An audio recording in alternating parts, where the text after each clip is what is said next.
Pour trouver les zéros d'une fonction sinus, on pose f de x égale 0 parce que c'est la valeur de x lorsque y vaut 0.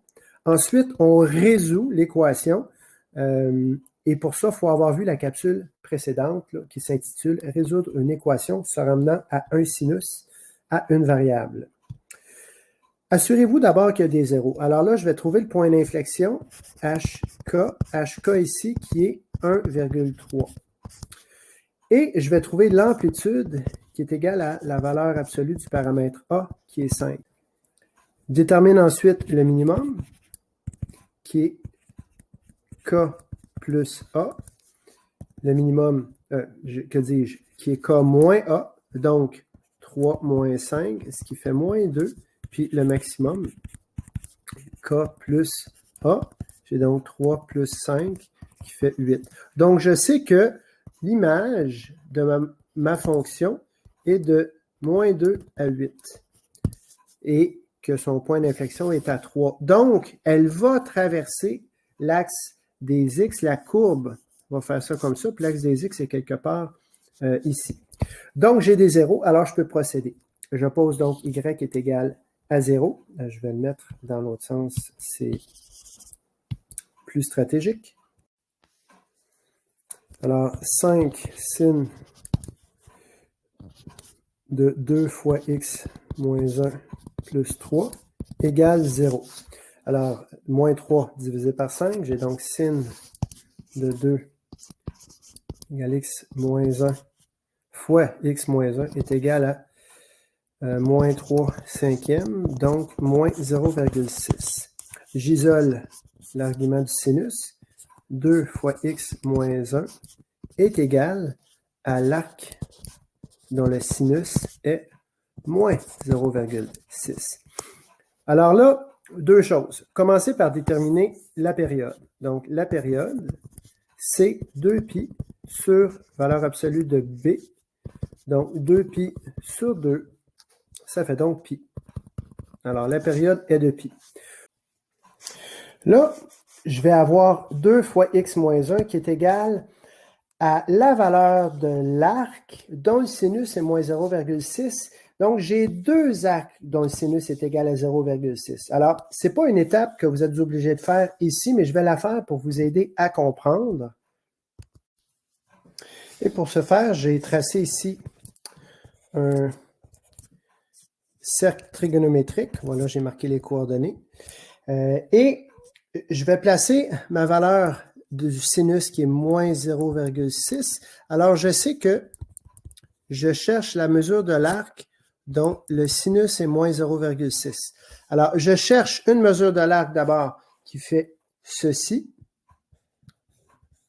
Donc, et la valeur d'un deuxième arc, je vais le mettre en vert, qui fait ceci. Parce que arc sin, c'est trouver la mesure de l'arc dont le sinus est celui qu'on a ici, donc moins 0,6. Alors, écrivons ici 2x, 2 fois x moins 1 est égal à... Et là, je prends la calculatrice pour calculer arc sin de moins 0,6, ce qui me donne moins 0,6435. C'est approximatif.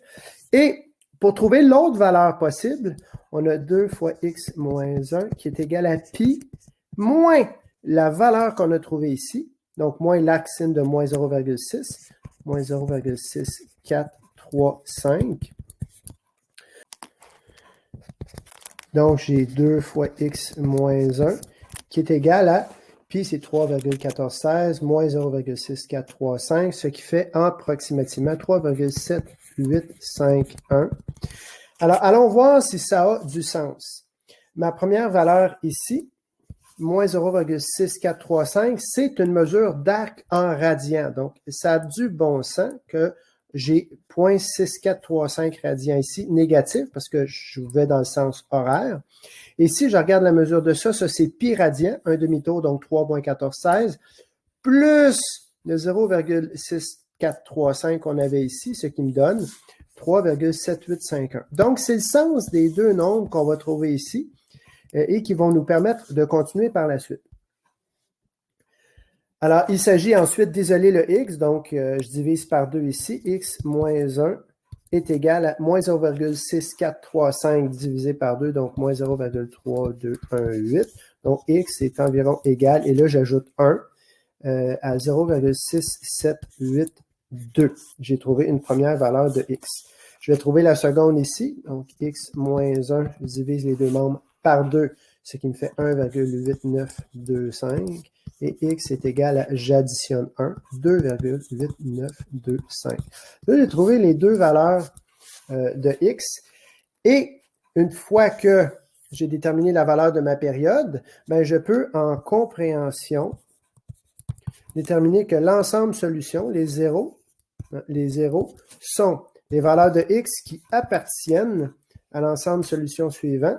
0,6782, c'est ma première valeur trouvée ici, plus la période fois un nombre entier, et je pars de l'autre valeur, 2,8925 plus pi fois n, ferme la collade, et là, je spécifie que n appartient aux entiers. Donc, n est un nombre entier. Maintenant, supposons qu'on vous demande de décrire en extension les valeurs, les zéros, ou encore qu'on vous demande, par exemple, de définir les zéros dans l'intervalle de x appartenant à, disons, de moins 3 à 7. Alors, commencez par votre première valeur trouvée et je vous suggère de dessiner un axe afin de ne pas vous mélanger. Ici, j'ai des incréments de 1, donc j'ai mon premier zéro ici qui est 0,6782. Là, vous allez ajouter pi, 2pi, 3pi. Alors, à ce 0,6, vous ajoutez 3,1416, ce qui va vous mener à 3,81 quelque chose. Donc, on est ici. On a 3,8198 et ainsi de suite. Et vous pouvez lui soustraire la même valeur, ce qui va vous mener à moins 2,46, donc moins 2,4633. Alors là, ce que j'ai fait 0,6781. J'ai additionné pi, 3,1416, et ensuite j'ai fait 0,6781 et j'ai soustrait pi qui est 3,1416. Je travaille avec des valeurs numériques. On prend la deuxième valeur qui est 2,8. Je vais l'inscrire ici.